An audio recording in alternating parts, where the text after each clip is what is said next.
मतलब web log वाला blog जो है, वेब लॉग या शॉर्ट फॉर्म में वेबसाइट पे जो आप चीजें लिखते हैं उसको वेब। देखिए ये एकेडमिक पेपर जो है 3 अक्टूबर से लेके आज 9 अक्टूबर तक कैसे देख रहे हैं, कुछ कम कुछ ज्यादा इस तरह से लोग देख रहे हैं। कौन कौन से ब्लॉग को कितनी मर्तबा देखा है इसको आप देख सकते हैं। इसके अलावा कहाँ कहाँ से देखा है इसको भी आप देख सकते हैं। यानी गूगल क्लासरूम का इस्तेमाल करके आप अपने अपने क्लासेस बना सकते हैं, क्लासेस में स्टूडेंट्स को एडमिट कर सकते हैं, टीचर्स को एडमिट कर सकते हैं। जिक्र करूंगा online white board. Online white board का आप इस्तेमाल किए। आपके स्कूल्स में किस तरह के ब्लैक बोर्ड्स अवेलेबल है? ब्लैक बोर्ड है, व्हाइट बोर्ड है, या आप किस तरह से पढ़ाते हैं? बारे में मैसिव ओपन ऑनलाइन कोर्सेज, ठीक है। तो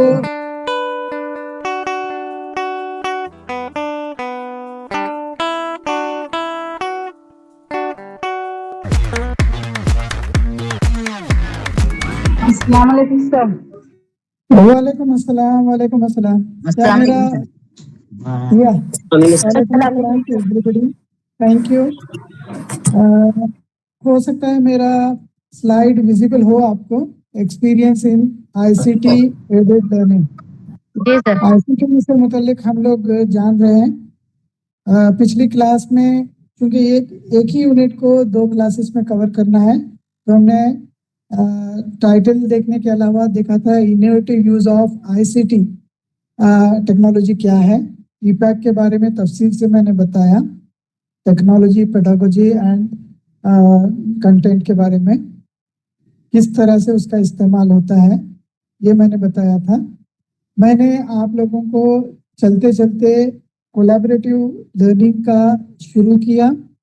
और कोलैबोरेटिव लर्निंग यानी एक जगह आप रहकर या मुख्तलिफ जगहों पर रहकर आप जो है काम को कोलैबोरेट कर सकते हैं, इसके बारे में मैंने आप लोगों से बातचीत की। और मैंने टीचर के बदलते रोल को बताया। उसके अलावा मुख्तलिफ कोलैबोरेटिव टूल्स जो है उसकी शुरुआत की थी। शुरुआत में मैंने आपको विकीज के बारे में बताया था। विकीपीडिया हमने देखा, विकीपीडिया की एक मिसाल। मेरी आवाज क्लियर है? कोई इको तो नहीं हो रही है? क्लियर है सर। आप लोगों को सुनाई दे रहा है? कोई मसला तो नहीं है? जी जी सर। थोड़ा सा वॉल्यूम लो है। वॉल्यूम लो है तो मैं ऊंचा बोलने की कोशिश करूंगा ताकि आपको सुनाई दे। मैंने अपना वीडियो बंद रखा हुआ है ताकि आप स्लाइड्स पर पूरी तवज्जो दें। विकिपीडिया आपने मुतालिया किया क्या? मैंने एक काम दिया था आपको करने के लिए, किया आपने?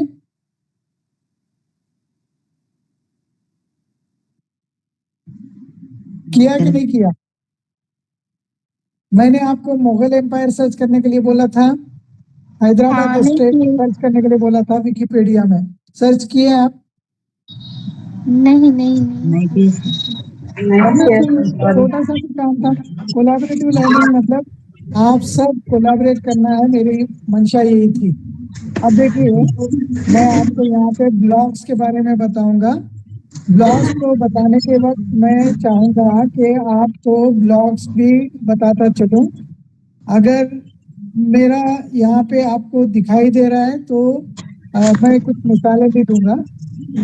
इसको कहते हैं ब्लॉग, मतलब वेब लॉग, यानी वेब पे आने वाला ब्लॉग जो है, वेब लॉग या शॉर्ट फॉर्म में वेबसाइट पे जो आप चीजें लिखते हैं उसको वेब ब्लॉग कहा जाता है। ये ऑनलाइन जर्नल है। जर्नल या डायरी आप किस तरह से लिखते हैं? Diary daily routine sir. Daily routine लिखते हैं। Daily class wise sir, subject wise और स्कूल के पर्पस पे देखा गया तो सर पर्सनल डायरी है तो किस तरह से लिखेंगे? देखिए वेब ब्लॉग या ब्लॉग यानी ऑनलाइन जर्नल या डायरी।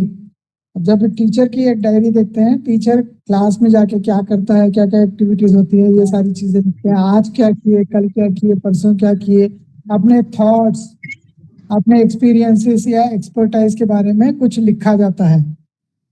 जैसे कोई पर्सनल ब्लॉग लिखता है, कोई न्यूज़ का ब्लॉग लिखता है, अगर जर्नलिस्ट है तो न्यूज़ का ब्लॉग लिखेगा, कोई शख्स बहुत इंपॉर्टेंट है तो पर्सनल ब्लॉग उसका हम पढ़ेंगे, कंपनी अपना ब्लॉग लिखती है, कोई घूम फिर रहा है तो आज मैं कहाँ घूमा, क्या किया, क्या देखा, इसके बारे में लिखेगा, ट्रैवल ब्लॉग है।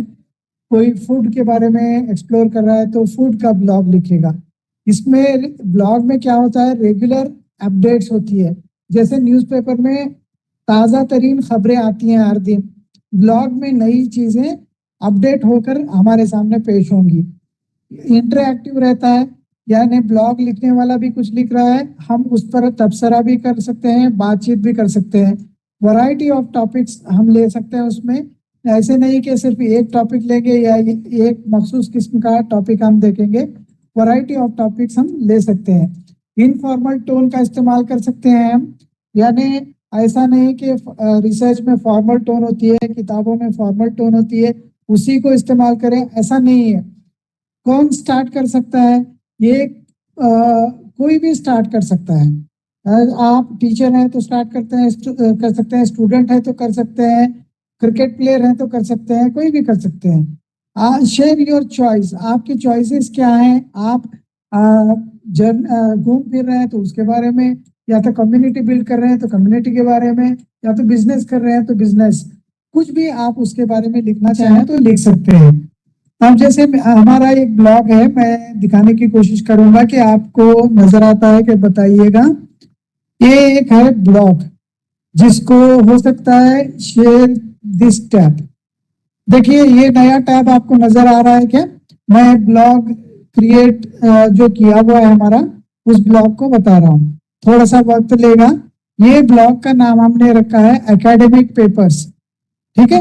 एकेडमिक पेपर में जैसे क्लासेस हो जाती हैं आपकी, सारी क्लासेस की पूरी हो सकता है कि पीपीटी वगैरह आपको चाहिए, तो पीपीटीज मैं इसके अंदर रख देता हूँ।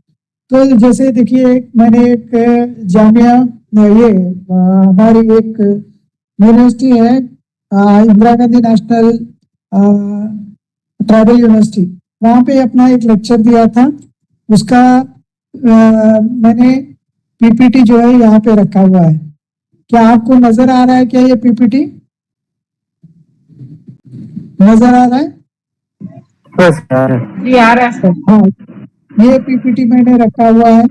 इसके अलावा समझिए कि अगर मैं इक्तिसादी वसाइल आपका ये है, किसी आपके टीचर एजुकेशन प्रोग्राम में मैंने लेक्चर लिया था, तो वहां पर मैंने जो अपना प्रेजेंटेशन किया था, उस प्रेजेंटेशन को हमने वेबिंग रिसोर्सेज, देखिए इंग्लिश में भी रखा जा सकता है, यहाँ पे उर्दू में मवाद अवेलेबल है। आप चाहे तो इंग्लिश में रखें, चाहे तो उर्दू में रखें, जो जिस जुबान में चाहें आप रख सकते हैं। ब्लॉग आपकी पसंद की चीजें लिखने की जगह है। जैसे मैं क्लासेस लेता हूँ तो मेरी क्लासेस जो पसंद की चीजें हैं मैं यहाँ पे शेयर करता हूँ। बहुत सारे तलबा हमारे या तो पार्टिसिपेंट्स चाहते हैं कि हमारी चीजें पेश की जाएं तो ये चीजें उनके सामने होनी चाहिए, इसलिए मैं इन चीजों को उनके सामने रखता हूँ। उर्दू का इमेज भी यहाँ पे रखी हुई है, उर्दू में लिखा हुआ है, इंग्लिश में लिखा हुआ है, पावर पॉइंट प्रेजेंटेशन है। देखिए ब्लॉग के कितने फायदे हैं, बहुत सारे फायदे हैं। ब्लॉग बहुत सारे जगहों पर इस्तेमाल होते हैं। जैसे मेरा अच्छा प्रेजेंटेशन चला गया, मैं अभी दोबारा ब्लॉग्स पर जाऊं। देखिए ब्लॉग्स पे ये चीजें आपको देखने में मिलती हैं। आप यूजर के नजरिए से अभी मैं बताया कि उनको कैसे नजर आता है ना। आप जब ब्लॉग बनाते हैं तो जैसे ये मेरा यूजर आईडी है, यूजर आईडी में मेरा पिक्चर यहाँ पे नजर आ रहा है, आपको राइट साइड कॉर्नर में टॉप में नजर आ रहा है पिक्चर, यानी ये यूजर है जिसने क्रिएट किया है। उनके कितने पोस्ट अवेलेबल हैं, ये मुख्तलिफ पोस्ट की हेडिंग्स यहाँ पे दी गई है। जैसे पेपर में आपने आर्टिकल लिखा तो पेपर में आर्टिकल लिखा तो उसको पब्लिश किया, तो ये सारी चीजें, हर एक पोस्ट को कितने लोगों ने देखा। आजकल यूट्यूब तो सब लोग देखते हैं, लेकिन ब्लॉग्स कम ही लोग देखते हैं, क्योंकि मैं सबके साथ शेयर नहीं करता, तो यहाँ पे बहुत कम लोग, देखिए यहाँ पर 27 लोगों ने देखा है, यहाँ पे 9 लोगों ने देखा है, इस ब्लॉग को पोस्ट को 6 लोगों ने देखा है, इस ब्लॉग को 50 लोगों ने देखा है। तो मुख्तलिफ लोगों ने इन ब्लॉग्स को देखा हुआ है। तो ब्लॉग्स को जो है नजर बहुत, देखिए अलग अलग लोग जो है अलग अलग चीजें देखते हैं। कहाँ कहाँ से देख रहे हैं, देखिए ये एकेडमिक पेपर जो है 3 अक्टूबर से लेके आज 9 अक्टूबर तक कैसे देख रहे हैं, कुछ कम कुछ ज्यादा इस तरह से लोग देख रहे हैं। कौन कौन से ब्लॉग को कितनी मरतबा देखा है इसको आप देख सकते हैं। इसके अलावा कहाँ कहाँ से देखा है इसको भी आप देख सकते हैं। यानी आप आर्टिकल लिखे, पेपर में आप पब्लिश करेंगे, पब्लिश करके वेट करने की जरूरत नहीं है। अगर आप भी चाहो तो गूगल में जाकर एकेडमिक पेपर्स का ब्लॉग आप आइडेंटिफाई कर सकते हैं। ये है एकेडमिक पेपर्स का ब्लॉग, आइडेंटिफाई करके आप इसके फॉलोअर बन सकते हैं। जैसे फेसबुक के फॉलोअर बनते हैं, ट्विटर में फॉलो करते हैं और लिंक्डइन में फॉलो करते हैं, आप ब्लॉग्स को भी फॉलो कर सकते हैं। अगर फॉलो करेंगे तो आपको लेटेस्ट अपडेट उसके अंदर नजर आएंगे। जैसे मेरे ब्लॉग पे 171 पोस्ट हैं, 12 लोगों ने कमेंट किए। ये तो 7 दिन का डेटा है। अगर आप पूरे तमाम जब तक जितने दिनों में मैंने यहाँ पे ब्लॉग लिखा हुआ है उसका अगर डेटा देखना चाहें तो देखिए 21,000 बार लोगों ने मुख्तलिफ ब्लॉग के पोस्ट देखी है। कहाँ कहाँ से देखा है उसको भी नजर आएगा। ये सारी सहूलियात इसके अंदर मौजूद है। आप, हो सकता है कि आप बाहर न जाएं लेकिन आपका पोस्ट जो है बाहर देखा जा सकता है। यहाँ पे बहुत सारी चीजें हैं, मैं इसको रोक रहा हूँ। अब ब्लॉग के बजाय जो है मैं चलता हूँ आपको अपने प्रेजेंटेशन पे दोबारा लेके। अब यहाँ पे ब्लॉग एक चीज है, इनोवेटिव टेक्निक, जिसमें मैं कुछ लिख रहा हूँ, आप कमेंट कर रहे हैं, फॉलो कर रहे हैं, ब्लॉग की सहूलत है। ब्लॉग में के अलावा जो है learning management system. Learning management system क्या है? लर्निंग मैनेजमेंट सिस्टम एक ऐसा सॉफ्टवेयर है जिसको आप कंटेंट क्रिएट करने, डिलीवर करने, मैनेज करने, ट्रैक करने के लिए इस्तेमाल कर सकते हैं। ये एक डिजिटल क्लासरूम है। किसी डिजिटल क्लासरूम का आपने नाम सुना है क्या? जी सुना है, स्कूल में क्या है। नाम है जी? कौन सा क्लास का नाम सुना है आपने? बताएं। आप बताएंगे तो इंटरैक्टिव होगा ना। कोलैबोरेटिव लर्निंग की जिक्र हम कर रहे हैं। कोलैबोरेट नहीं करेंगे तो आइडियाज कैसे एक दूसरे को मालूम होंगी? देखिए मैंने आपके सामने रखा हुआ है यहाँ पे गूगल क्लासरूम।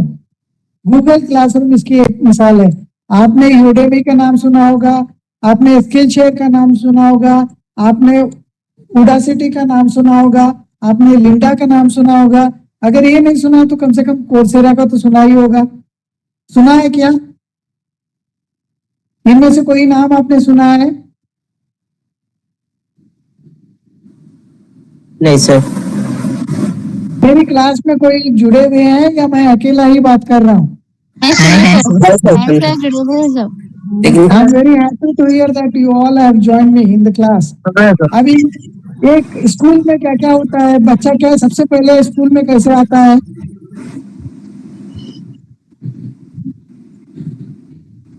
जी स्कूल में मालूमात से पहले क्या जी? उसका दाखिला होता है, एडमिशन।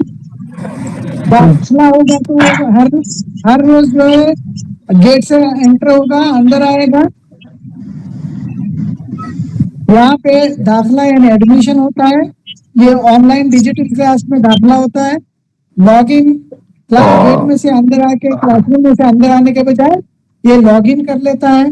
क्लास में लेक्चर्स होते हैं, टीचर पढ़ाते हैं, लेक्चर देते हैं। यहाँ पर ऑनलाइन लेक्चर्स का इनेकाद होता है।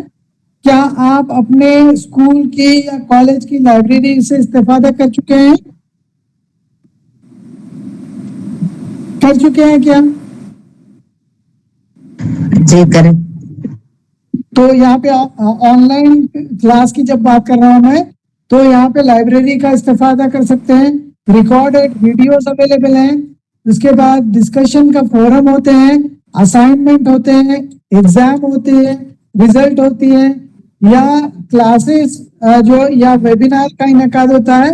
ये सारे काम फिक्स्ड होते हैं। जैसे आपने बीएड में एडमिशन लिया, बीएड का नोटिफिकेशन आया, आपने एंट्रेंस लिखी, आपको एडमिशन दिया गया, फिर आपका स्टडी मटेरियल आया, फिर आपने जो है असाइनमेंट लिखे, आपने की काउंसलिंग क्लासेस हुई, आपकी वर्कशॉप हुआ, आपका फर्स्ट टर्म का एग्जाम, फर्स्ट सेमेस्टर का एग्जाम हुआ। हर चीज वक्फे वक्फे पे एक कोर्स या प्रोग्राम के दौरान होती है।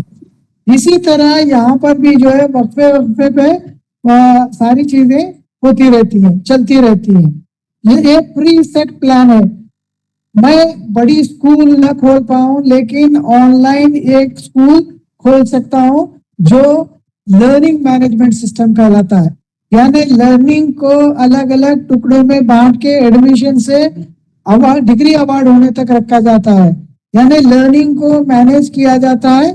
लर्निंग मैनेज करने का जो निजाम है, लर्निंग मैनेजमेंट सिस्टम कहलाता है। लर्निंग मैनेजमेंट सिस्टम के बहुत सारे प्लेटफॉर्म्स अवेलेबल हैं, जैसे Udemy, Skillshare, Udacity, Linda, Coursera. एक सिंपल एग्जांपल उसकी मैंने बताई आपको, गूगल क्लासरूम है। गूगल क्लासरूम का इस्तेमाल होता है। ये सेंट्रलाइज्ड लर्निंग होती है, फ्लेक्सिबिलिटी एंड एक्सेसिबिलिटी होती है। आप लेक्चर देख के क्लास अटेंड कर सकते हैं, या किताब में पढ़ के क्लास अटेंड कर सकते हैं, ऑनलाइन एग्जाम दे सकते हैं, अपने टीचर से बात कर सकते हैं। इम्प्रूव लर्निंग आउटकम्स, जितनी सहूलत ज्यादा होगी उतने लर्निंग आउटकम्स बेहतरीन होंगे। इसकी देखिए ये कॉस्ट इफेक्टिव है। अगर समझिए कि मैं अगर कोई डिग्री प्रोग्राम करना चाहता हूँ, नई एक स्पेशल यूनिवर्सिटी में दाखिला लूं, तो मुझे वहां जाकर रहना पड़ेगा, वक्त लगाना पड़ेगा, यहाँ से जाने आने का खर्च, वहां रहने का खर्च, ये सारे अखराजात जो है ऑनलाइन एडमिशन लेके लर्निंग मैनेजमेंट सिस्टम के थ्रू मैं इनको बचा सकता हूँ। एफिशिएंट एडमिनिस्ट्रेशन, यहाँ पर देखिए एग्जाम मेरे कहने से या आपके कहने से बंद नहीं होगी। ऑलरेडी डेट सेट है। हमारा पेपर 11 बजे शुरू हुआ, 11 बजे से 1 घंटे का पेपर है, तो 12 बजे एग्जैक्ट आपने 40 क्वेश्चन लिखे, 50 क्वेश्चन लिखे या 100 पूरे लिखे, 1 घंटे में बंद होना है तो बंद हो जाएगा। यहाँ पर एडमिनिस्ट्रेशन में कोई ह्यूमन इंटरवेंशन नहीं है। तो ये सारी सहूलियात हैं। What does N LMS do? LMS जो है आपकी कंटेंट कैसे मिल रही है आपको? आपका बीएड के प्रोग्राम की कंटेंट किस तरह से मिल रहा है? आपको क्या मालूम है कि क्या पढ़ना है, एग्जाम के लिए क्या पढ़ना है, बताएं। एसएलएम के बारे में जो ऑफलाइन और ऑनलाइन मोड पे एसएलएम आपको मिल रहा है, जो ऑनलाइन भी डिजिटल वे में वेबसाइट पे रखा गया है, या तो आपको बाय पोस्ट के जरिए मिल रहा है। बहुत बेहतरीन है। आपको लेक्चर कैसे मिल रहे हैं? ऑनलाइन भी मिल रहे हैं, या तो आप यहाँ पे आओगे तो फेस टू फेस में वर्कशॉप भी का भी इनेकाद किया जा रहा है। आपके सवाल जवाब क्वेश्चंस कैसे हो रहे हैं? बाय पोस्ट आप भेज रहे हैं, तो डिलीवरी का भी इंतजाम है। आप जो है यहाँ पे ट्रैकिंग असाइनमेंट, आपने असाइनमेंट सबमिट किया, टीचर ने असाइनमेंट इवेलुएट किया क्या नहीं, और उसमें क्या गलतियां या खामियां हैं, जब टीचर लिखेगा तो डैशबोर्ड पे स्टूडेंट के नजर आएगा। ये सहूलत है लर्निंग मैनेजमेंट सिस्टम में। कम्युनिकेशन और कोलैबोरेशन, टीचर भी कोई आइडियाज दे रहा है, स्टूडेंट के आइडियाज के ऊपर कमेंट कर रहा है, तो यहाँ पे कम्युनिकेशन और कोलैबोरेशन हो रहा है। ऑटोमेशन लाइक एनरोलमेंट, नोटिफिकेशन और ग्रेडिंग का ऑटोमेशन हुआ है। टीचर हजारों की तादाद में स्टूडेंट्स भी हो तो लर्निंग मैनेजमेंट के सिस्टम के थ्रू डील किया जा सकता है। फॉर एग्जाम्पल मैं थोड़ा सा आपको बताने की कोशिश करूंगा यहाँ पे। 1 मिनट देखिए, गूगल क्लासरूम अगर आता है,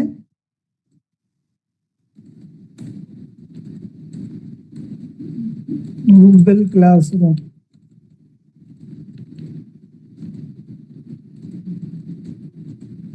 अच्छा मेरा ये टैब नहीं शेयर हो रहा आपको, गूगल क्लासरूम।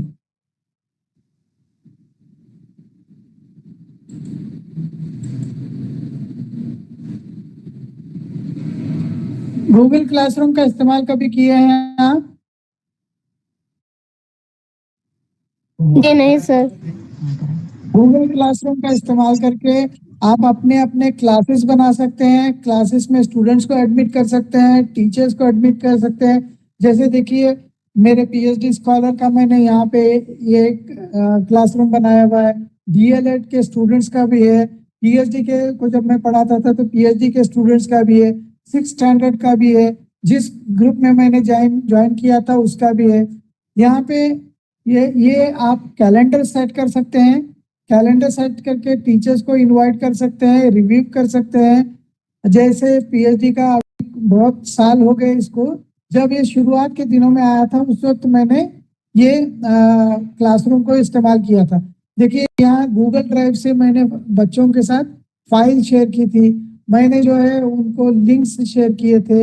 ये सारी चीजें यहाँ पे कर सकते हैं, असाइनमेंट भी दे सकते हैं, लेक्चर्स जो है वीडियो की शक्ल में भी मैंने दिए थे। तो आप स्टूडेंट्स को जोड़कर ये गूगल क्लासरूम बना के कोलैबोरेटिव लर्निंग ध्यान में रखिए आप। कोलैबोरेटिव लर्निंग टीचर जो है अपने आइडियाज, अपने कंटेंट सारी कोलैबोरेट कर रहा है। इसके लिए जरूरी है कि हम पहले जाने के टेक्नोलॉजी क्या है और उस टेक्नोलॉजी के किस तरह से इस्तेमाल किया जाता है, ये जानने की सख्त जरूरत है। अगर हम ये जान लें तो उसके हिसाब से टेक्नोलॉजी को हम बेहतरीन अंदाज में इस्तेमाल कर सकते हैं। ये तो हुआ learning management system. Google form, survey system. Survey करते वक्त क्या करते हैं आप? सेंसस का सर्वे आप में से किसी ने किया है क्या? सेंसस या किसी और का किस्म का सर्वे आपने किया है जब गवर्नमेंट कराती है? हाँ सर किया है। कौन कौन से सर्वे किए हैं? सेंसस का ही करें। सेंसस का किए। क्या करते हैं सर्वे करते वक्त? क्या करते हैं? एक वार्ड दिया जाता है सर, उस वार्ड में जितने भी हाउस नंबर्स अलॉट किए जाते हैं, नंबर्स होते हैं, वहाँ पे जितने लोग रहते हैं हाउस में उन सबका डेटा कलेक्ट करते हैं सर। जी जी, एक फॉर्म दिया जाता है और एक लोकेशन दिया जाता है, उस लोकेशन में आप जाकर हर फर्द से या हर घर से डेटा इकट्ठा करते हैं। ठीक है, मॉडर्न जदीद जमाने में जो है हमारे पास गूगल फॉर्म अवेलेबल है। गूगल फॉर्म के जरिए हम सर्वे कर रहे हैं। गूगल फॉर्म में कभी आप रिस्पॉन्सेज दिए हैं?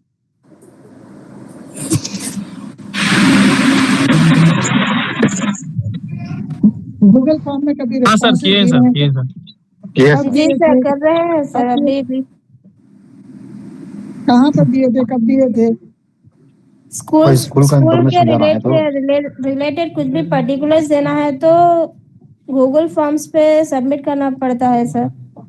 क्या क्या क्या वहाँ पे क्या क्या इंफॉर्मेशन पूछी जाती है? स्कूल नेम, मंडल नेम, डिस्ट्रिक्ट नेम या स्ट्रेंथ पर्टिकुलर्स।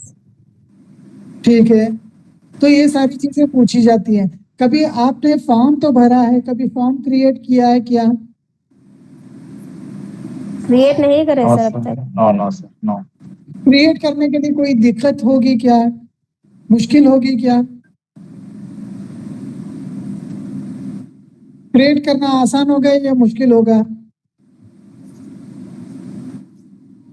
देखिए एजुकेशन के लिए हो सकता है आप क्विज तैयार करें। जैसे आपको एक असाइनमेंट क्विज के जरिए किया जाता है, मालूम है, आप भी जवाब देते हैं उसका। एक असाइनमेंट ऑनलाइन करते हैं। यस और नो? नो सर अब तक तो नहीं करे सर। आप लोग नहीं किए तो डिग्री में यूजी पीजी प्रोग्राम में एक असाइनमेंट ऑनलाइन ही देना होता है, क्विज के जरिए, जो गूगल फॉर्म के जरिए लिया जाता है। ये एक एग्जांपल है एजुकेशन की एग्जिट टिकट, दूसरा है असेसमेंट, और एक है worksheet, course evaluation, event feedback, work से रिलेटेड, फिर उसके बाद order form, job application, time of request, work request, customer feedback, ये गूगल फॉर्म इजीली क्रिएट किए जा सकते हैं और ऑनलाइन दूसरों के साथ शेयर किए जा सकते हैं। इसमें सर्वे करना आसान होगा, एनालाइज करना आसान होगा और डेटा रियल टाइम में हमें मिलता है। चलिए मैं इसकी एक अगर मिसाल मिल जाए तो मैं यहाँ पे आपको दूंगा। अगर ये खुल जाता है गूगल फॉर्म, यहाँ पे खोल के मैं बताता हूँ गूगल फॉर्म।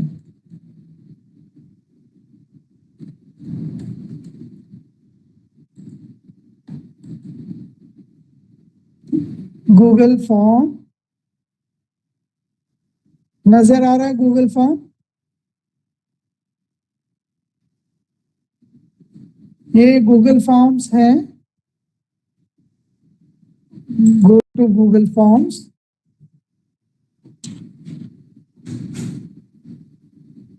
देखिए यहाँ पे बहुत सारे थीम्स अवेलेबल हैं, ब्लैंक थीम्स अवेलेबल हैं, जैसे event registration, course evaluation, worksheet, जिनका जिक्र मैं कर रहा था ना, ये थीम्स में अवेलेबल है। थीम्स में कौन कौन सी कैटेगरी है ये देखिए। पर्सनल लेवल पे भी फॉर्म्स अवेलेबल हैं, जैसे कॉन्टैक्ट इंफॉर्मेशन आप कलेक्ट करना चाह रहे हैं। मैं इसको क्लिक करके बताऊंगा आपको, ताकि आपको पता चले कि किस तरह के सवालात यहाँ पे पूछे जा सकते हैं। ये देखिए कॉन्टैक्ट इंफॉर्मेशन का एक टेम्पलेट ऑलरेडी बना बनाया टेम्पलेट अवेलेबल है। इसका टाइटल है कॉन्टैक्ट इंफॉर्मेशन, ठीक है। यहाँ पे ऊपर लिखा गया है कॉन्टैक्ट इंफॉर्मेशन। सबसे पहले पूछा गया रेस्पोंडेंट का नाम क्या है, तो नेम।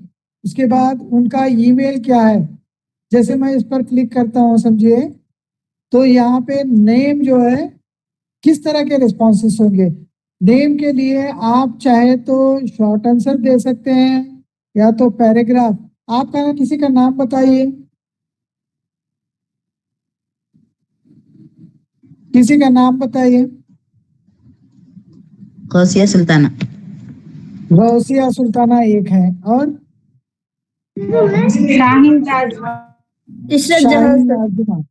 शाहीन नाजिमा, इशरत फातिमा, ठीक है। ये 3 नाम है समझिए। ये 3 नाम को मैं किस कैटेगरी में रखूं, शॉर्ट आंसर में रखूं, पैराग्राफ में रखूं, मल्टीपल चॉइस में रखूं, चेक बॉक्स में रखूं, ड्रॉप डाउन में रखूं, कौन सी कैटेगरी में रखूं, किस तरह का सवाल होगा। अगर नाम चाहिए मुझे तो किस तरह का सवाल होगा, शॉर्ट आंसर। Short answer. तो ऑलरेडी इसको शॉर्ट आंसर में रखा हुआ है। इस तरह के देखिए, इसको मैं यस नो की चॉइस में नहीं रख सकता। नाम यस और नो रखूंगा तो गलत होगा। ईमेल आईडी है, ईमेल आईडी नेक्स्ट है। समझिए कि ईमेल आईडी में क्या है,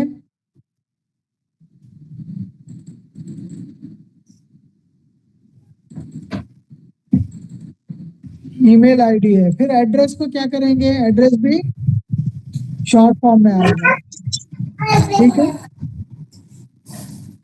शॉर्ट आंसर में आएगा। एड्रेस जो है पैराग्राफ में है। फोन नंबर किस में आएगा, शॉर्ट आंसर में आएगा, नंबर में नहीं आएगा।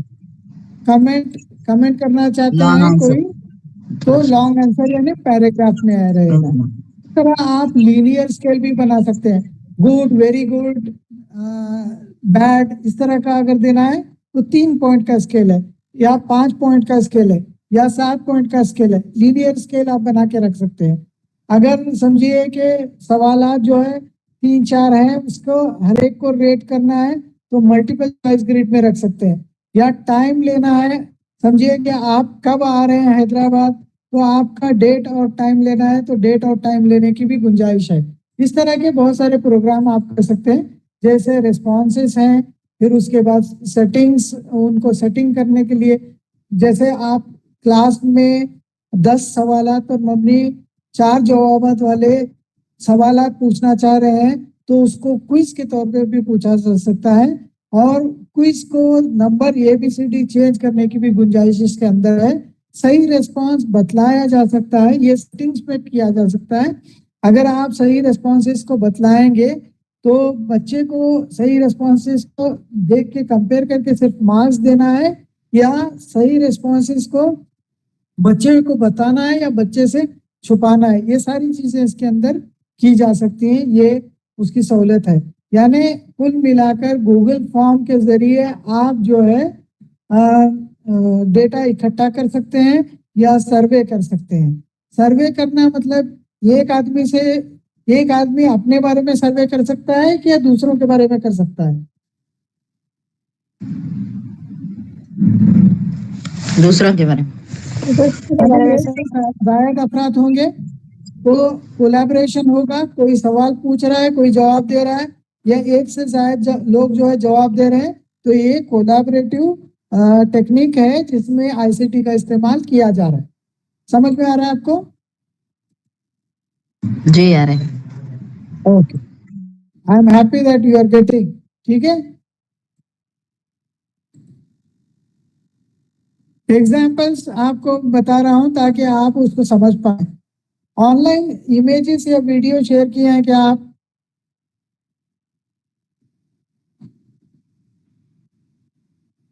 आप शेयर करते हैं इमेजेस, फोटोज? करते हैं। हाँ सर करते कहाँ पे करते हैं? व्हाट्सएप पे करते हैं। WhatsApp, Facebook. Okay, very good. WhatsApp और फेसबुक सर। फेसबुक और इंस्टाग्राम पे करते हैं। इंस्टाग्राम पे करते हैं। यहाँ सामने लिखे हुए आप देख के पढ़ लिए तो बहुत सारी लिस्ट आपको मिल जाएगी।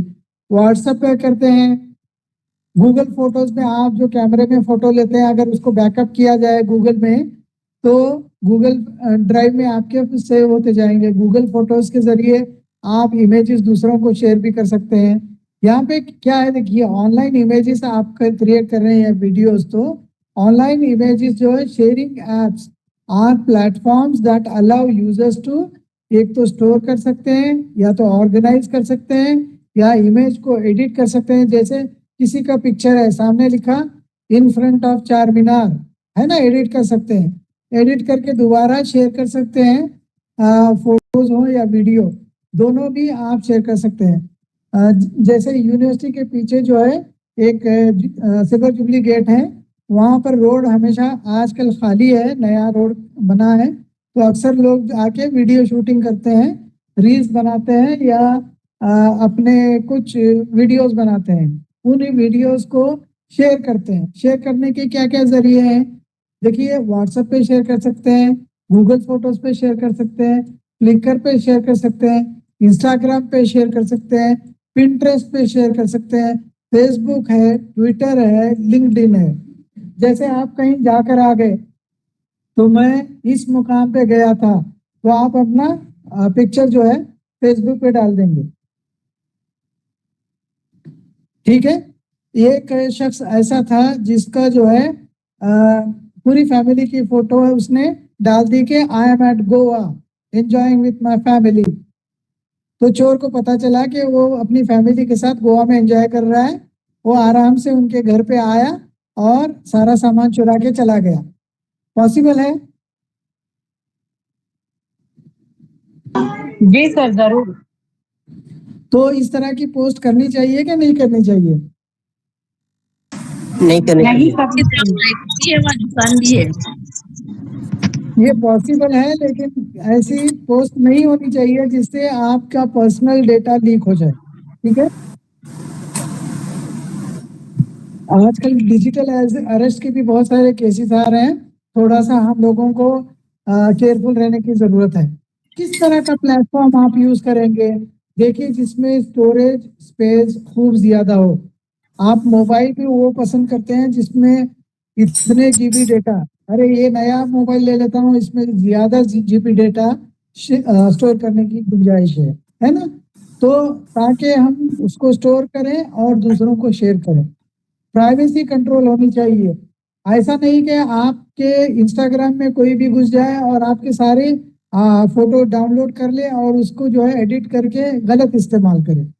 आप सिर्फ उन्हीं लोगों को जिनको जानते हैं फ्रेंड्स बनाए, केयरफुल रहें।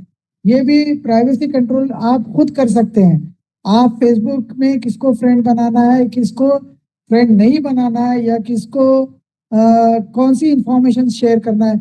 कुछ इंफॉर्मेशन जो है आप सिर्फ टीचर्स की कम्युनिटी में शेयर करना चाहते हैं, उस ग्रुप में आप शामिल हो, उसी ग्रुप में आप शेयर करें। वो डेटा जो है दूसरी ग्रुप में ना शेयर हो। जैसे व्हाट्सएप में आपकी फैमिली का एक ग्रुप बना हुआ है, आप फैमिली की इंफॉर्मेशन डाल रहे हैं तो उसी ग्रुप में डालेंगे, दूसरे ग्रुप में जो है अपने फोटोज या अपने पिक्चर्स नहीं डालेंगे। खास करके लेडीज और बच्चियों का जो है फोटोज हम केयरफुल रहते हैं। एडिटिंग टूल किसमें अवेलेबल है? देखिए व्हाट्सएप में एज इट इज मैं भेज सकता हूँ, या उसको इमेज को क्रॉप कर सकता हूँ, या इमेज के ऊपर कुछ लिख सकता हूँ। तो मेरे लिए कौन सा इसमें से टूल्स फायदेमंद रहेगा? व्हाट्सएप है, गूगल फोटोज है, ये इंस्टाग्राम है, ये पिंटरेस्ट है, फ्लिकर है, देखिए ये ट्विटर है, पहले ट्विटर कहलाता था, अब x.com कहलाता है, ये फेसबुक है, ये लिंक्डइन है। हर एक अपने अपने तरह के टूल ये प्लेटफॉर्म्स हैं जहां पर हम अपनी चीजें शेयर करते हैं। ऑर्गेनाइजेशन के फीचर्स क्या है जिस पर हम इस्तेमाल कर रहे हैं? शेयरिंग ऑप्शंस क्या हैं? दूसरों के किस हद तक इस्तेमाल कर सकते हैं? कुछ चीजें जो है मुकम्मल तौर पर इस्तेमाल कर सकते हैं, कुछ चीजें कुछ हद तक इस्तेमाल सकते हैं, जिसकी लाइसेंसिंग की बात करूंगा मैं तो वहां पर भी थोड़ा जिक्र करूंगा। कम्युनिटी के फीचर्स क्या हैं?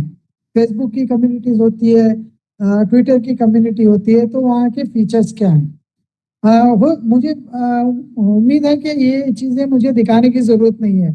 आप व्हाट्सएप इस्तेमाल करते हैं, इंस्टाग्राम इस्तेमाल करते हैं, फेसबुक इस्तेमाल करते हैं, इन वेबसाइट का जिनका प्लेटफॉर्म्स का मैंने जिक्र किया है उसमें से अगर कोई भी आप इस्तेमाल नहीं कर रहे हैं तो वो अफराद मुझे बताएं कि हम कोई भी नहीं इस्तेमाल कर रहे हैं।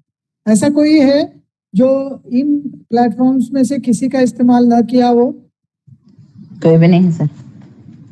तो इसका मतलब यह है कि आप तमाम इसका इस्तेमाल कर रहे हैं, है ना? यानी आप तमाम जो है कोलैबोरेटिव वे ऑफ लर्निंग में माहिर हैं, करेक्ट? करेक्ट। ठीक है, अभी चलिए वीडियो कॉन्फ्रेंसिंग या चैट या file sharing applications. Video conferencing is a technology that allows people in different locations to have a virtual meeting in real time.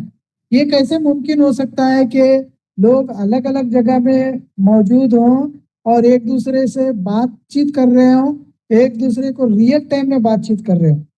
क्या ये मुमकिन है? जादू की छड़ी है? पॉसिबल है? जी कैसे पॉसिबल? कहाँ पे पॉसिबल है? व्हाट्सएप में भी होता है सर ग्रुप कॉलिंग।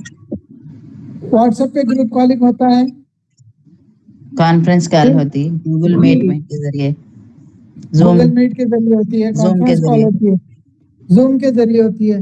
पहले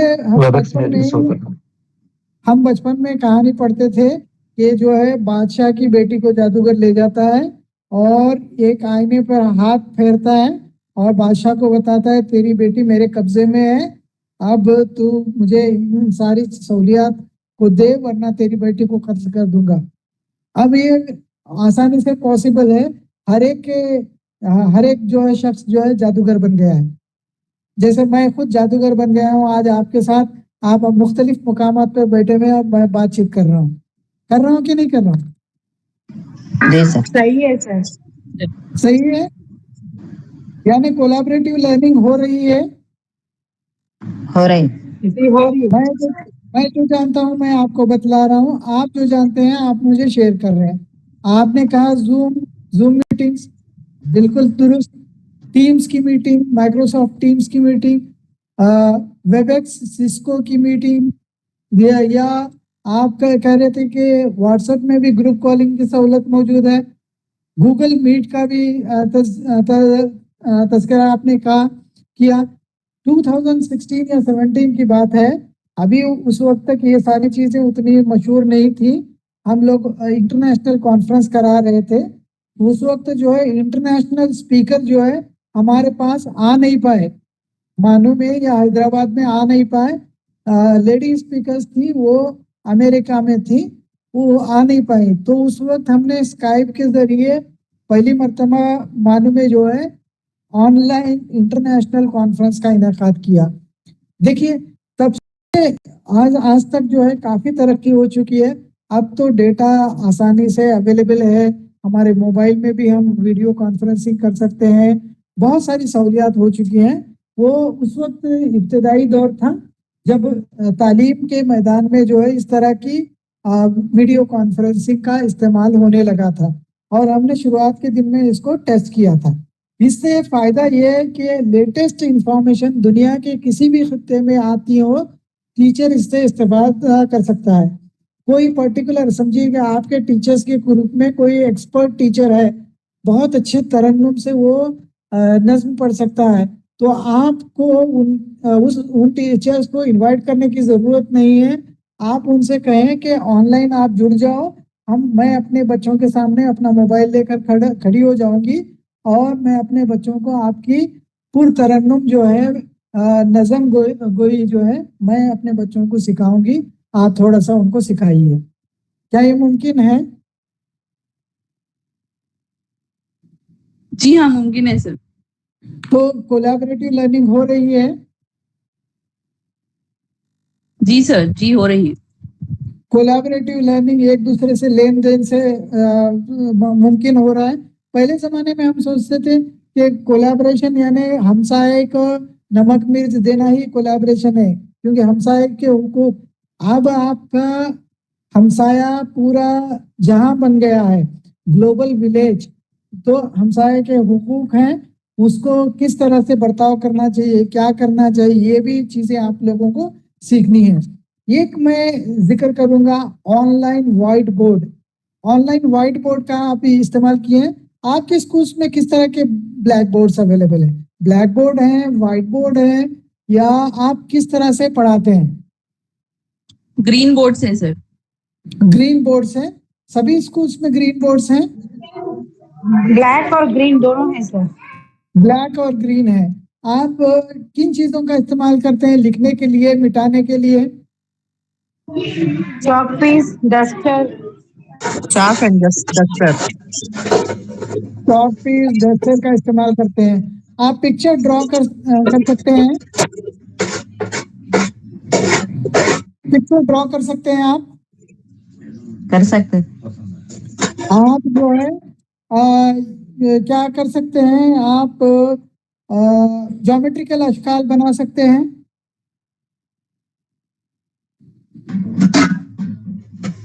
बना सकते हैं। तो ये सारी चीजें आपके करने की सहूलत होती है। बच्चे आप जो ड्रॉ कर रहे हैं रियल टाइम में आपको देख रहे हैं। एक्सेसिबिलिटी बच्चों के लिए भी है। मल्टीमीडिया सपोर्ट, मल्टीमीडिया यानी ड्राइंग है, ऑडियो वीडियो पिक्चर्स हैं या इमेजेस हैं, इन सब तमाम चीज़ों को इस्तेमाल कर सकते हैं। व्हाइट बोर्ड का या ब्लैक बोर्ड का कैनवास समझिए कि ये बोर्ड है जो आपकी स्क्रीन के सामने नजर आ रहा है, इतना ही स्क्रीन होगा। व्हाइट बोर्ड या ब्लैक बोर्ड जो आपके स्कूल में है, ग्रीन बोर्ड या ब्लैक बोर्ड, इतना ही। लेकिन यहाँ पे ऑनलाइन डिजिटल बोर्ड का जिक्र मैं करूँ तो इसका कैनवास इनफाइनाइट है, बहुत दूर दूर तक आप इसको कैनवास को देख सकते हो। ये जहाँ मैं टिक कर रहा हूँ इसके लेफ्ट साइड में भी आप लिख सकते हैं बेइंतहा ला इंतहा, और इसके राइट साइड में भी आप लिख सकते हैं। ये जो मैं निशानदेही किया हूँ इसके बियॉन्ड भी आप जा सकते हैं। अलग अलग वर्जन्स में भी आप लिख सकते हैं। इंटीग्रेशन विथ अदर टूल्स, जैसे आप समझिए कि मैथमेटिक्स के कुछ टूल्स हैं, टाइपिंग के टूल्स हैं, पिक्चर्स के कुछ टूल्स हैं, गूगल पे इमेजेस हैं, उन तमाम को भी लेकर यहाँ पे आप जो है डिजिटल बोर्ड पे दिखा सकते हैं। इसलिए इसको ऑनलाइन व्हाइट बोर्ड कहा जाता है। ऑनलाइन व्हाइट बोर्ड की चंद मिसालें हैं मीरो, एक है म्यूरल, एक है गूगल बोर्ड जैम बोर्ड, एक है माइक्रोसॉफ्ट बोर्ड, एक है फिक्स जैम। अब देखिए एक क्लासरूम में टीचर व्हाइट बोर्ड या ब्लैक बोर्ड या ग्रीन बोर्ड इस्तेमाल कर रहा है तो क्या सिर्फ टीचर ही लिखेगा या बच्चे भी लिख सकते हैं उसमें?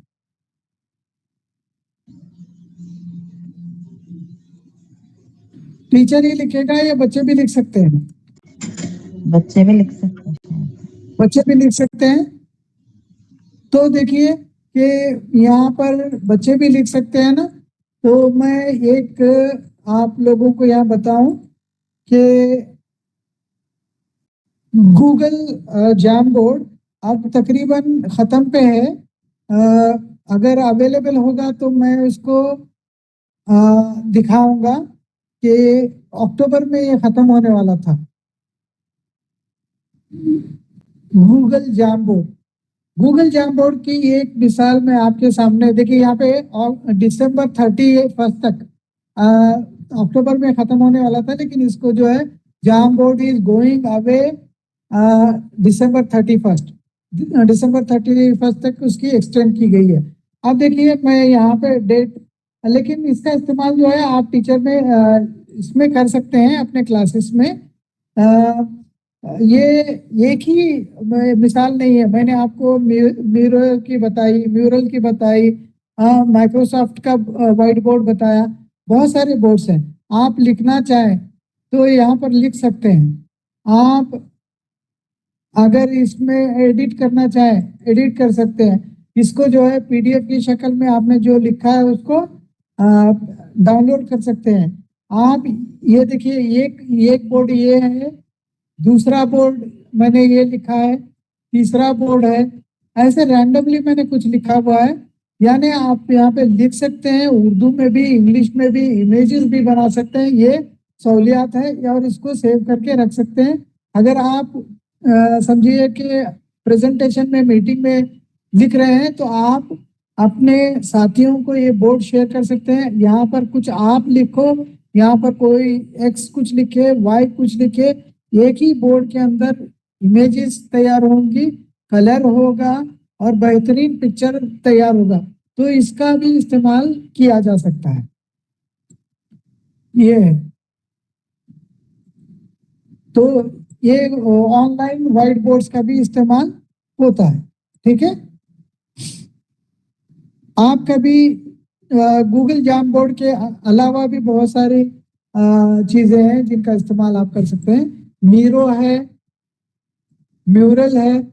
गूगल जैम बोर्ड अभी चंद दिनों में का मेहमान है, वो चला जाएगा। हो सकता है उसकी जगह गूगल वाले नया कोई व्हाइट बोर्ड ला देंगे, या तो गूगल मीटिंग को के लिए इसको जोड़ देंगे। माइक्रोसॉफ्ट व्हाइट बोर्ड का भी आप इस्तेमाल कर सकते हैं, या फिग जैम का भी आप इस्तेमाल कर सकते हैं। ये चंद मिसालें हैं। अभी देखिए टेक्नोलॉजी इस कदर बदलते जा रही है, इस कदर नई चीजें आती जा रही हैं कि मैं आज आपको 4-5 मिसालें दूं, आप शाम में जाके देखो तो और एक मिसाल आपके सामने नजर आएगी। तो ये लगातार हमें जो है देखते रहना चाहिए क्या क्या चीजें हैं। एक और चीज है वाई विली। वाई विली का बच्चों का गेम है जिसमें जो है बच्चे क्या करते हैं, मरीन बायोलॉजी, फिजिक्स और दूसरी प्रोग्रामिंग वगैरह जो है देख सकते हैं, एक्सप्लोर कर सकते हैं, चीजें खेल सकते हैं, फन उनको मिलता है और लेसन सीख सकते हैं। ये वाई विली क्या है मैंने जानने की कोशिश की, वक्त कम रहने की वजह से मैं मजीद नहीं जान पाया, लेकिन हो सकता है आजकल के बच्चे नए गेम्स खेल रहे होंगे, उसका इस्तेमाल भी वर्चुअल वर्ल्ड यानी रियल में पहाड़ पर नहीं जाएंगे, पहाड़ आपके उनके सामने आएगा, पहाड़ पर मकान किस तरह से बनाते हैं, पहाड़ पर चढ़ने के लिए दिक्कत क्या होती है, अगर पत्थर फिसल जाए तो क्या मुश्किलात होंगी, अगर वहां तक सामान ले जाना है तो क्या करना होगा, पानी में रिवर क्रॉस करना है तो कैसे क्रॉस करेंगे।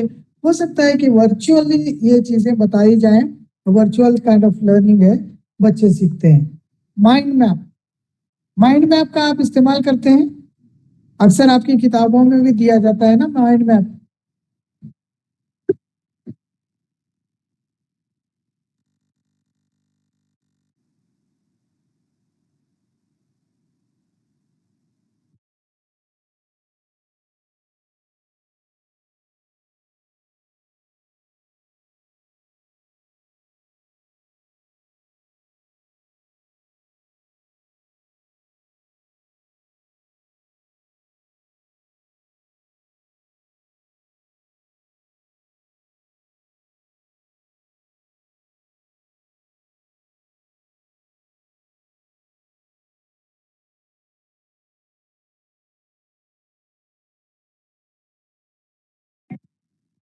आवाज नहीं आ रही सर।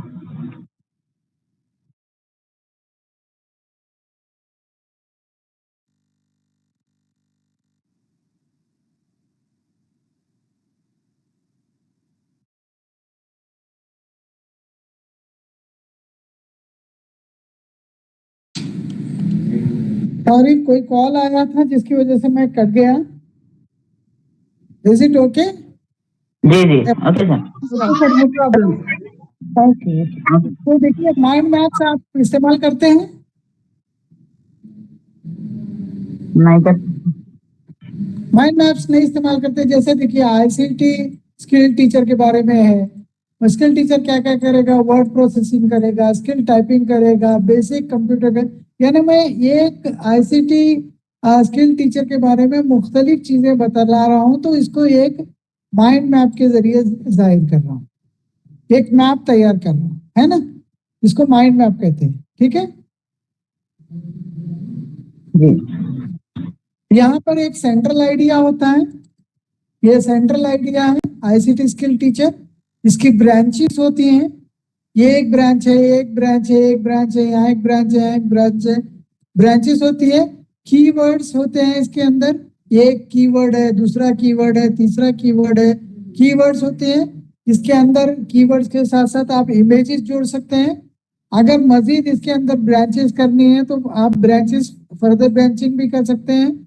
आप एक दूसरे को जोड़ने के लिए कनेक्शंस का इस्तेमाल कर सकते हैं, है ना? ये कहलाता है माइंड मैप। माइंड मैप की एक मिसाल समझिए कि मैं यहाँ पे माइंड मिस्टर के तौर पर आपको दूंगा। ठीक है, आप इसको देखें, ये एक मिसाल है। थोड़ा सिस्टम स्लो वर्क करने की वजह से हो सकता है आपको आहिस्ता आहिस्ता खुले चीजें, लेकिन आप ऐसी मिसालें चाहे तो आप इस्तेमाल कर सकते हैं।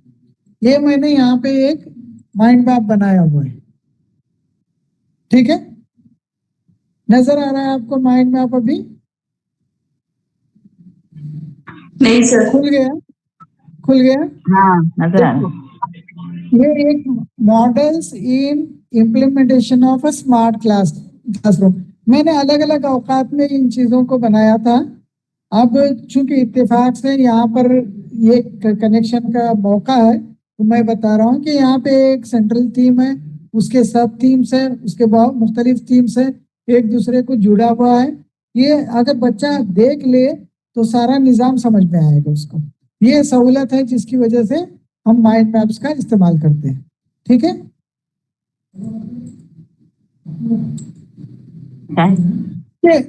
इसके अलावा देखिए मूक्स। मूक्स के बारे में आपने किसी ने सुना है क्या? जी सर, सुना है। Open course sir. Massive open online courses. Massive open online courses आप अटेंड किए हैं कोई मूक्स का प्रोग्राम? हाँ सर, करे थे, लास्ट सेमेस्टर में था। तनवीर आपने किया है? हाँ सर, प्रीवियसली आपका ही सेशन अटेंड करे थे। किसका? आपका ही अटेंड करे थे सर, मूक पे, सेकंड सेमेस्टर में था। अच्छा, मैंने आप लोगों को बताया होगा मूक्स के बारे में, मैसिव ओपन ऑनलाइन कोर्सेज। ठीक है, तो मैसिव यानी देखिए एक क्लासरूम में कितने बच्चे होते हैं?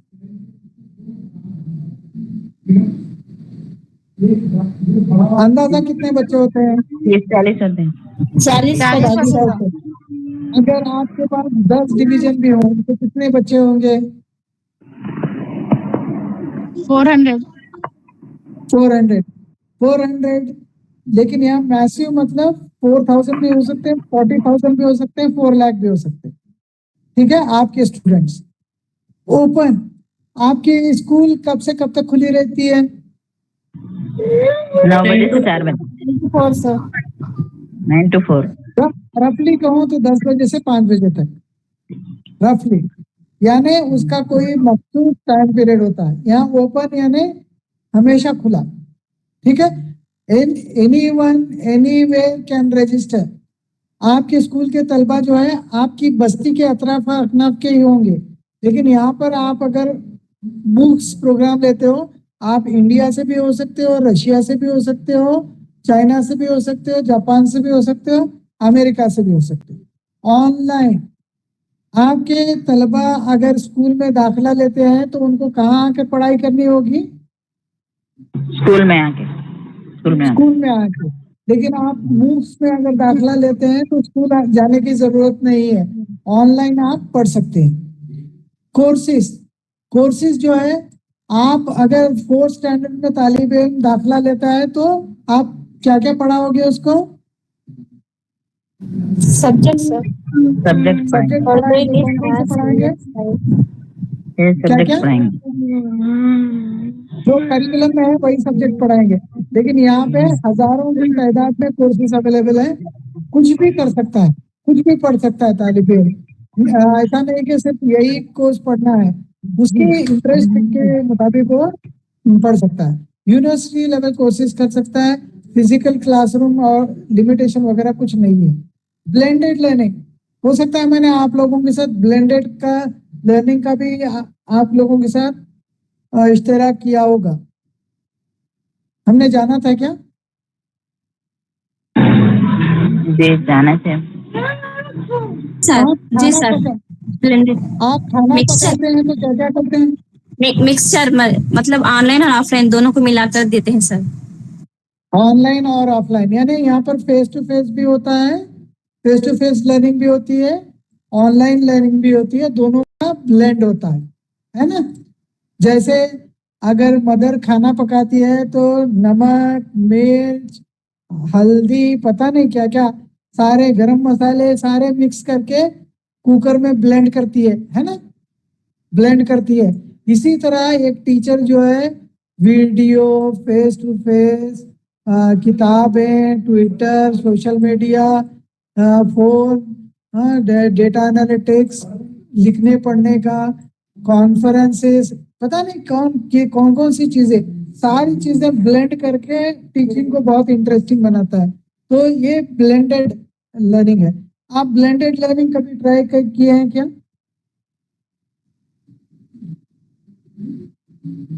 कोशिश करें। कुछ केस स्टडीज आपकी किताबों में दी गई हैं, जैसे augmented reality and virtual reality. मैं सिर्फ उसका थोड़ा सा तज़किरा करूंगा। ऑगमेंटेड रियलिटी, देखिए ये कैमरे के पीछे टेबल है क्या? टेबल पे कोई टाइगर वगैरह है क्या? यहाँ पे टेबल के ऊपर अगर टाइगर नहीं है तो भी आप टाइगर को वहां लाके टेबल के ऊपर बिठा सकते हो। यानी इस तरीके तदरीस को आप कहेंगे ऑगमेंटेड रियलिटी। रियलिटी में सिर्फ टेबल मौजूद है, यहाँ पे टेबल मौजूद है लेकिन टेबल के ऊपर टाइगर नहीं है। ऑगमेंटेड रियलिटी में आप टाइगर को भी लाके बिठा सकते हैं। वर्चुअल रियलिटी क्या है? आपने कहीं शॉपिंग मॉल में वगैरह गए तो देखे होंगे कि एक बच्चे जो है कैमरा लगा के कुछ इंस्ट्रूमेंट्स हाथ में पकड़ के फुटबॉल खेलते हैं, क्रिकेट खेलते हैं, बॉक्सिंग करते हैं। उनको ऐसा लगता है कि सामने कोई है जिसके साथ वो बॉक्सिंग कर रहे हैं। हकीकत तो नहीं है, लेकिन वर्चुअल रियलिटी है। वो समझ रहे हैं कि किसी बॉक्सर के साथ फाइट हो रही है, पंचिस हो रहे हैं या पंच खा रहे हैं, उनको पॉइंट्स मिल रहे हैं, गेम को वो मार रहे हैं, वो LBW हो रहे हैं, वो 6 लगा रहे हैं। तो ये वर्चुअल रियलिटी है, रियलिटी नहीं है। वर्चुअल रियलिटी का आप इस्तेमाल कर सकते हैं। Internet as a teaching resource आप इस्तेमाल कर सकते हैं, बहुत ज्यादा इस्तेमाल में आता है। मोबाइल बेस्ड लर्निंग, महाराष्ट्र के एक टीचर बहुत फेमस हुए थे जब उन्होंने QR कोड का इस्तेमाल करके जो है बच्चों को लेसन उनके सामने पेश किए थे। आजकल सारे किताबों में QR कोड्स बहुत ज्यादा आ रहे हैं। QR कोड के जरिए आप स्कैन करके आप सिर्फ पेमेंट ही नहीं कर रहे बल्कि किताबें भी पढ़ रहे हैं। तो QR कोड का टीचिंग लर्निंग में इंटीग्रेशन हुआ है। व्हाट्सएप के जरिए भी जो है बहुत सारे असातिज़ा जो है अपनी एक्सपर्टाइज एक दूसरे के साथ शेयर कर रहे हैं, जिसका इस्तेमाल हो रहा है। किस तरह से इस्तेमाल किया जाए? देखिए, दूसरों की चीजें हम इस्तेमाल करते हैं लेकिन ऐसा ना हो कि दूसरों के आइडियाज को अपने आइडियाज बनाएं। अगर इस तरह से हम करते हैं तो हम भी चोर ही कहलाएंगे, है ना। किसी अगर मैं ये कहूं कि action and reaction are equal and opposite, this is my law, अगर ये मैं कहूं तो आप मान लोगे क्या? क्या ये मेरा आइडिया है?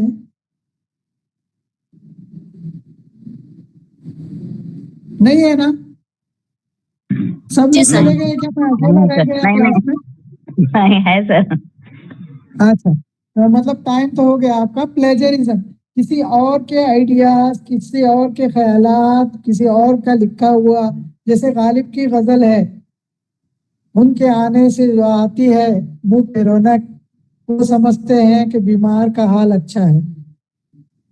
अगर ये कहूं कि मैंने ये शेर लिखा है तो इसको कहेंगे प्लेजरिज्म, किसी और के आइडियाज को अपने जुबान में कहना।